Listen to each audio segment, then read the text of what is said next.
निवेदन दिले, काय मागणी आहे? मागील काही दिवसापासून सांजा गावामध्ये रेल्वेचे काम चालू आहे आणि हे काम जवळपास 20 ते 30 फूट खाली आहे. म्हणजे अंडरग्राऊंड रेल्वे गेल्यासारखा प्रकार आहे.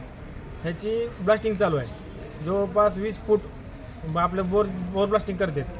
20 फूट त्यांनी खड्डा घेऊन त्याच्यामध्ये ब्लास्टिंगचे स्फोटक टाकून उडवतात आणि एका वेळी 20-20, 30-30 चेन ब्लास्टिंग करतात. त्याच्यामुळे त्याचं व्हायब्रेशन एवढं खतरनाक आहे की आजूबाजूचे 20-25 घराला तळा गेलेला आहे. गोरगरिबाची घरं जी हातावर त्यांचं पोत आहे त्यांना त्यांच्या घराला तडे गेलेले आहेत. आता काय करायचं ह्याचं प्रशासनाचं लक्ष नाही, काय नाही. आम्ही 4 दिवस झाले इंजिनियरला फोन लावतो, इंजिनियर साईडवर यायला तयार नाही.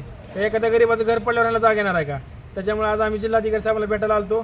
त्यांना सत्य परिस्थिती फोटोसहित दाखवली आम्ही आणि लवकरात लवकर ह्याच्यावर कारवाई करावी आणि जे नुकसान होणार आहे गोरगरिबाच्या घराचं ते टाळावं अशी आमची मागणी आहे. आणि जर ह्यांनी अजून बी लक्ष दिलं नाही तर आम्ही येणाऱ्या 4-5 दिवसात शिवसेना स्टाईल आंदोलन करू. रेल्वेचं सध्या घराशेजारी काम चालू असल्यामुळे शेजारी एक घर आहे. त्या घरात ती बिचारी सकाळी 7 वाजता जाते धुणं भांडी करायला, संध्याकाळी 7 वाजता घरी. लहान लहान लेकरं आहे, तिचं घर फाटलं आहे आज.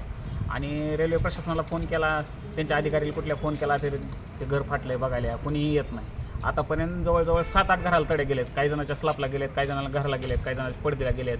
आणि ह्यांची एवढी मोठी ब्लास्टिंग आहे की दुपारी असं वाटतं की घर डोक्यावर पडतं काही. आता मागणी काय केली तुम्ही? मागणी आम्ही ह्यांना एवढीच केली की ते बोर ब्लास्टिंग असेल, अगर तुमची कसली ब्लास्टिंग असेल ते गावाशेजारी त्यांनी बंद करावी आणि ब्रेकरी पद्धत वापरून त्यांनी त्यांचं काम चालू करावं.